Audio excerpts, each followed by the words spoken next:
दोस्तों, जैसा कि हम सब जानते ही हैं कि विज्ञान वहम और अंधविश्वास को दूर करता है।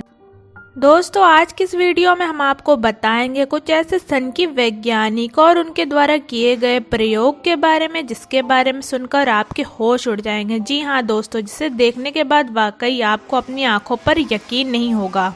आपको बताएंगे कुछ ऐसे ही पागल और सनकी वैज्ञानिकों के बारे में, जिन्होंने विज्ञान के क्षेत्र में भले ही कितने ही अनोखे कारनामे क्यों न किए हों, लेकिन पूरी दुनिया उन्हें पागल और सनकी वैज्ञानिकों के रूप में जानती है। तो दोस्तों, आज की इस वीडियो को पूरा ज़रूर देखिएगा। और दोस्तों, आप हमारे चैनल पर नए हैं तो प्लीज़ वीडियो को लाइक और चैनल को सब्सक्राइब ज़रूर कर लें।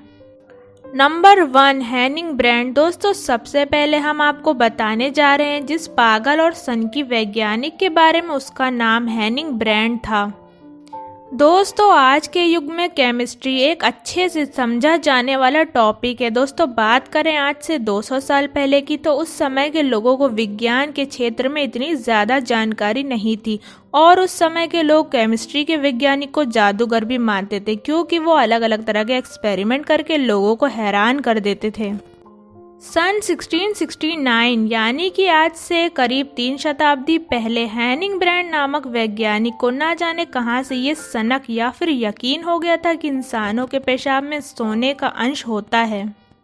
उस सनकी वैज्ञानिक को ऐसा लगने लगा था कि थोड़ा बहुत एक्सपेरिमेंट करने के बाद इंसानों की यूरिन से सोने के कण निकाले जा सकते हैं, और उन्होंने अपनी वाइफ और फ्रेंड्स के साथ मिलकर करीब 5700 लीटर यूरिन इकट्ठा कर लिया और फिर उसे उबालना शुरू कर दिया। दोस्तों, आप अंदाज़ा लगा सकते हैं कि इतनी मात्रा में यूरिन इकट्ठा करके उबालने में उस वैज्ञानिक को कितनी अधिक मेहनत करनी पड़ी होगी।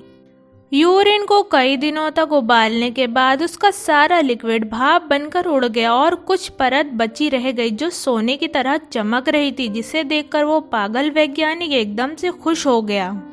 दोस्तों, आपको ये जानकर काफ़ी ज़्यादा हैरानी होगी कि उस पागल वैज्ञानिक ने अपने इस फॉर्मूले को दुनिया से 6 साल तक के छुपा के रखा, ताकि उसका ये फॉर्मूला कहीं और लीक ना हो जाए।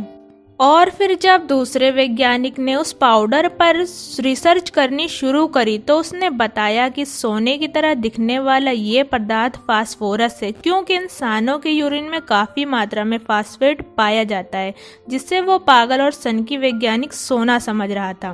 नंबर 2, जे रॉबर्ट ओपनहीमर। दोस्तों, इस वैज्ञानिक को फादर ऑफ एटम बॉम्ब भी कहा जाता है। महान वैज्ञानिक अल्बर्ट आइंस्टाइन और जे रॉबर्ट ओपनहीमर में कुछ चीज़ें सामान्य थी। दोनों ने ही आइटम बॉम्ब के प्रोजेक्ट पर काम किया था। द्वितीय विश्व युद्ध के दौरान अमेरिका में एक सीक्रेट प्रोजेक्ट चल रहा था, जिसका लीडर जे रॉबर्ट ओपनहीमर को बनाया गया। उस सनकी वैज्ञानिक ने अपने रात दिन एक करके परमाणु बम को तैयार कर लिया और फिर 6 जुलाई 1945 को सभी वैज्ञानिक न्यू मैक्सिको में अपने द्वारा बनाए गए परमाणु बम का परीक्षण कर रहे थे। और फिर जब जे रॉबर्ट ओपनहीमर के द्वारा बनाए गए परमाणु बम का परीक्षण किया गया, तो उन्होंने 40,000 फीट की ऊंचाई पर मशरूम क्लाउड को भयंकर रूप से उड़ता देख उन्होंने दुनिया की तबाही की कल्पना कर ली थी। और फिर जे रॉबर्ट के अंदर बहुत ही पछतावे भरे फीलिंग्स आने लगे। उन्हें लगने लगा था कि उन्होंने एक ऐसा आविष्कार कर दिया है जो इंसानों के वजूद को ख़त्म कर देगा, जो उन्हें कभी नहीं करना चाहिए। और फिर ये वैज्ञानिक अमेरिका, और फिर उसके बाद जे रॉबर्ट ने किसी भी चीज़ का आविष्कार नहीं किया और मरते दम तक परमाणु बम की खिलाफत करता रहा। Nikola Tesla. निकोला टेस्ला का नाम दुनिया के सबसे बड़े वैज्ञानिकों में से एक है। दोस्तों, ये एक ऐसा वैज्ञानिक था जिससे हमारे आज के युग की ज़िंदगी और भी ज़्यादा आसान हो चुकी है। इसके बावजूद भी इस वैज्ञानिक को पागल और सनकी वैज्ञानिक के रूप में जाना जाता है। दोस्तों, आज हम जितनी भी टेक्नोलॉजी का इस्तेमाल कर रहे हैं, उनमें से अधिकतर का श्रेय निकोला टेस्ला को ही जाता है।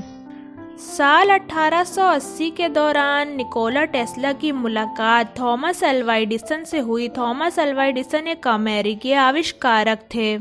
निकोला टेस्ला ने इलेक्ट्रिक करंट पर काफ़ी ज़्यादा रिसर्च की और उन्होंने एक नए करंट सिस्टम को डेवलप किया, जिससे आज की दुनिया अल्टरनेटिव करंट के रूप में जानती है। और फिर उस समय के लोगों ने ये अफवाह उड़ानी शुरू कर दी कि अल्टरनेटिव करंट इंसानों के लिए बहुत ही ज़्यादा खतरनाक है।